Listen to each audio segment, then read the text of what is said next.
McDonald's, the world's largest fast food chain, is facing a crisis. The recession has hit the company hard, as low-income customers have stopped coming to its restaurants. The reason? Skyrocketing food prices that have made the once affordable menu items too expensive for many Americans.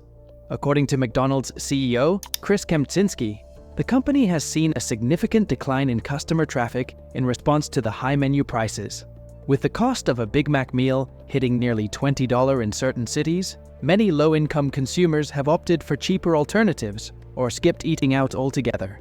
The fast food inflation that McDonald's is experiencing is not an isolated phenomenon. It is a symptom of a broader economic challenge that is impacting consumer spending and dining habits across the country. The U.S. Department of Agriculture reported that food prices rose by 5.8% in 2023. The main drivers of this inflation were the rising costs of meat, dairy, eggs, and grains, which were affected by supply chain disruptions, labor shortages, climate change, and trade wars. These factors have also increased the costs of operating a fast food business, putting pressure on franchise owners and workers. In this video, we will explore how McDonald's and other fast food chains are coping with the recession and the changing consumer preferences. We will also examine how the fast food industry is being transformed by automation, minimum wage increases. McDonald's has been a staple of American culture for decades. Founded in 1940, the company grew rapidly by offering cheap, convenient, and consistent food to millions of customers. McDonald's became synonymous with burgers, fries, and shakes, and expanded its menu to include breakfast items, salads, chicken nuggets, and more. McDonald's also became a global phenomenon, operating in over 118 countries and serving over 69 million customers every day. However, the recession has exposed the vulnerabilities of McDonald's business model, which relies heavily on low-income customers who are sensitive to price changes. This shift in consumer behavior has hurt McDonald's more than its competitors, who have been able to attract more affluent customers with higher quality and healthier options. For example, Chipotle, which offers fresh and customizable burritos, bowls, and tacos, saw its revenue increase by 14.3% and its net income increase by 36.9% in 2023. McDonald's has tried to adapt to the changing consumer preferences by introducing new products, such as the McPlant Burger, which is made with plant-based meat, and the McFlurry Oreo Brownie, which is a dessert made with ice cream, Oreos, and brownies. However, these innovations have not been enough to offset the decline in its core products, which still account for the majority of its sales. McDonald's has also tried to improve its image and reputation by investing in sustainability, social responsibility, and diversity initiatives. For example, the company has pledged to reduce its greenhouse gas emissions by 36% by 2030, to source 100% of its packaging from renewable or recycled materials by 2025, and to donate $100 million to support education and career opportunities for underrepresented communities by 2025. However, these efforts have not been enough to overcome the negative perception that many consumers have of McDonald's, which is often associated with unhealthy, processed, and low-quality food. While McDonald's is struggling to retain its customers, it is still making money from its real estate. Unlike most fast food chains, which lease their locations from landlords, McDonald's owns most of the land and buildings where its restaurants operate. This means that McDonald's is not only a fast food company, but also a real estate giant. McDonald's real estate strategy is based on the principle of control without ownership. The company owns the land and buildings, but leases them to its franchisees, who operate about 93% of its restaurants. The franchisees pay McDonald's a percentage of their sales as rent, as well as a fixed fee for the use of the brand and the system. This way, McDonald's transfers most of the operational risks and costs to its franchisees while retaining most of the benefits and profits from its real estate.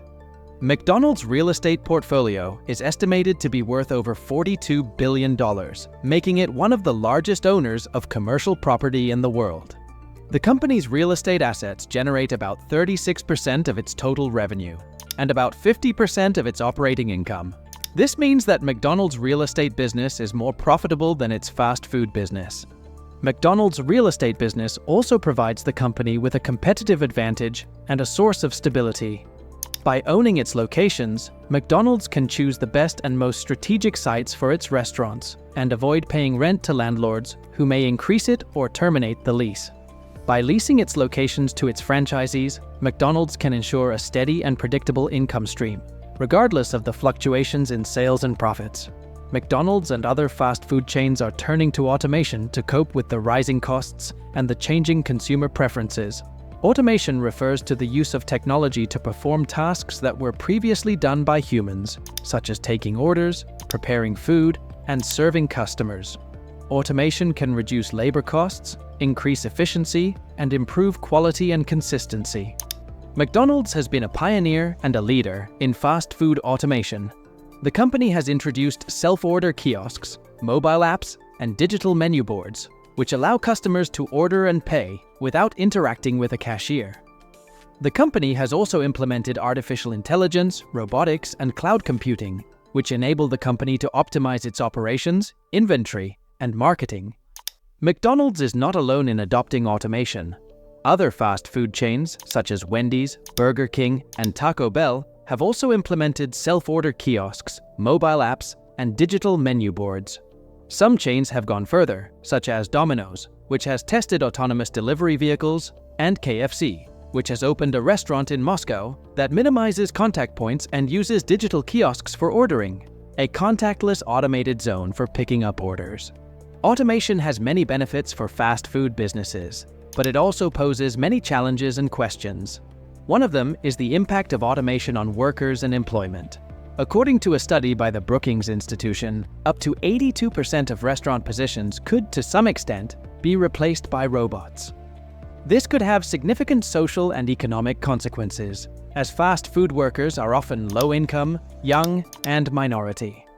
Another factor that is affecting the fast food industry is the minimum wage. The minimum wage is the lowest amount of money that employers are legally required to pay their workers per hour. The federal minimum wage in the US is currently $7.25, but many states and cities have higher minimum wages, which vary depending on the cost of living and the local economy. The minimum wage has been a controversial and debated topic for a long time, with proponents arguing that it helps reduce poverty, inequality, and exploitation, and opponents arguing that it hurts businesses, employment, and growth. The fast food industry has been at the center of this debate, as it employs many low-wage workers who often struggle to make ends meet. In 2023, California became the first state to raise its minimum wage to $20 for fast food workers, following a bill that was approved.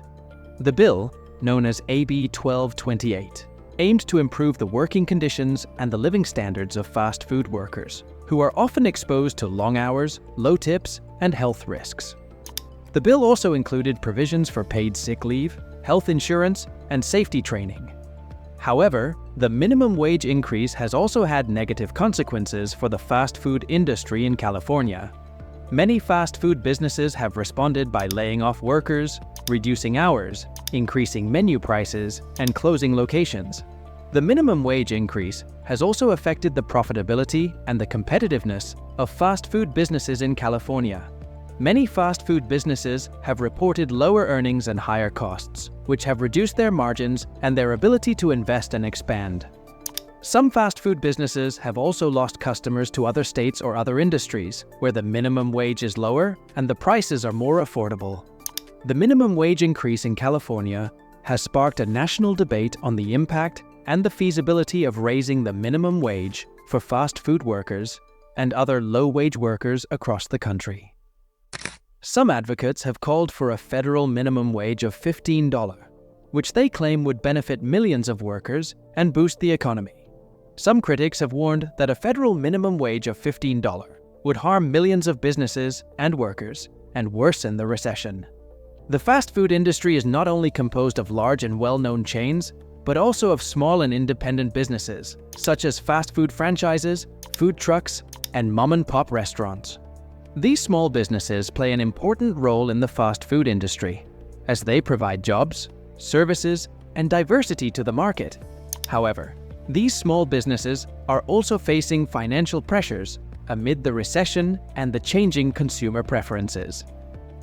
The fast food industry is undergoing a major transformation as the recession and the pandemic have disrupted its operations, its customers, and its workers. The fast food industry is also facing new challenges and opportunities, as automation, minimum wage increases, and small business struggles are reshaping its landscape. The fast food industry will need to adapt and innovate to survive and thrive in the future. They will need to find new ways to attract and retain customers, reduce costs and increase efficiency, and improve quality and sustainability.